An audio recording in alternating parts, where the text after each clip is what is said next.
for the hot seat. I'm excited. I've always wanted to do one of these, and now I got my chance, so I'm ready for it. We're just gonna jump in.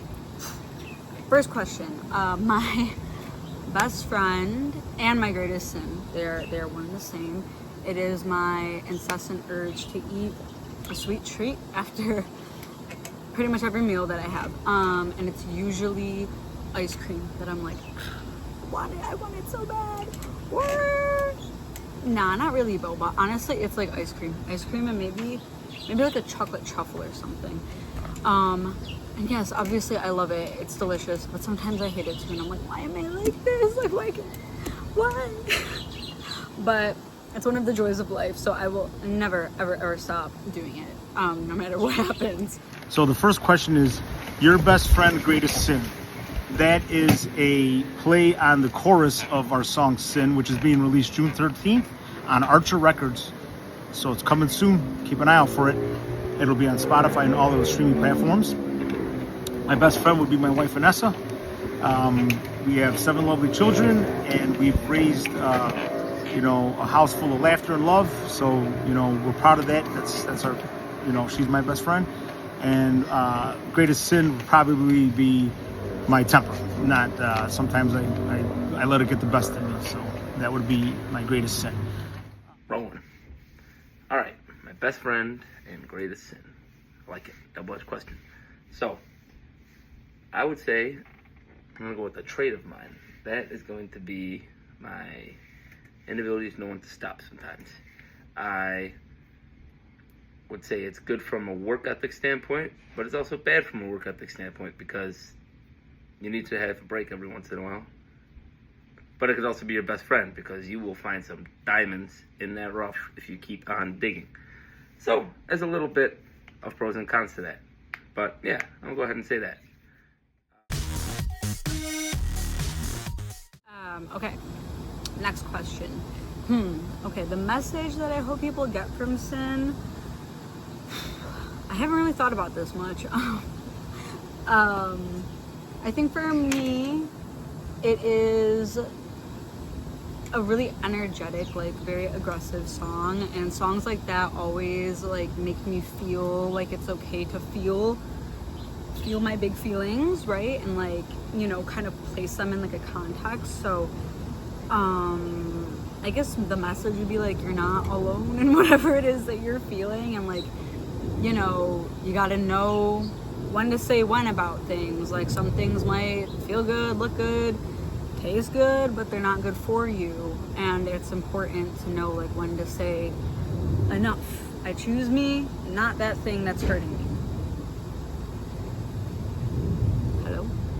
The second question is, what do you hope is the message or something else that people will get out of sin? The first thing I hope you get out of it is that it's a kick-ass rock and roll song. It's something that I think the music industry needs sorely. Nothing but just rock and roll. And I hope that what they get out of the message of the song is, because the song is about addiction, is that, addiction is a hard road to toe in life. So, try to work hard not to get addicted. I know that's easier said than done sometimes, but, life's hard enough as it is. You don't need to make it any harder. What do I hope is the message that people get out of sin? Song about addiction. Addiction is real, and you need to acknowledge it, and you need to help people around you if you recognize signs of addiction. Everybody deserves help. Everybody deserves a chance to be helped. So be that person for them. Yeah. Next question. I would say something I struggled with the most for this song. I'm still pretty new to like this whole process, and like singing in like a professional capacity, and so something that's taken some getting used to in the studio specifically is kind of like getting into character and figuring out like selling the verses specifically, especially like the first line of the song. Oh, it never wants to behave. It's so annoying.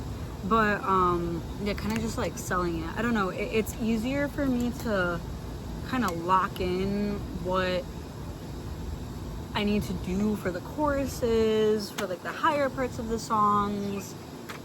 Sometimes, not always. That's a caveat. It is windy. But the verses sometimes like give me grief. I'm not gonna lie. So I would say, yeah, like the first line of this song, I was really, really struggling when we were recording it. Like figuring out what I needed to do to like get in the character and like just head on, hit it where it needed to be. So yeah. 3, the least favorite part of the process, or something I struggle with for this particular song. The least favorite part of the process for me, the recording process, is playing to a click track as a drummer, a metronome.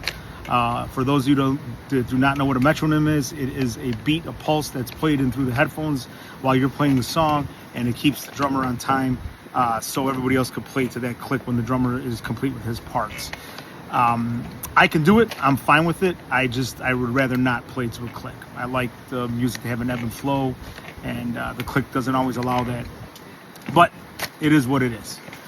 So hey, keep an eye out. June 13th, midnight. Sin is going to be live. It's our debut single. It will be a part of our debut album, A Million Grains of Sand, coming shortly after, hopefully. And man, looking forward to meeting you guys all at shows and stuff like that. So let's turn this thing into something. Rock on. Least favorite part of the process, or something I struggled with.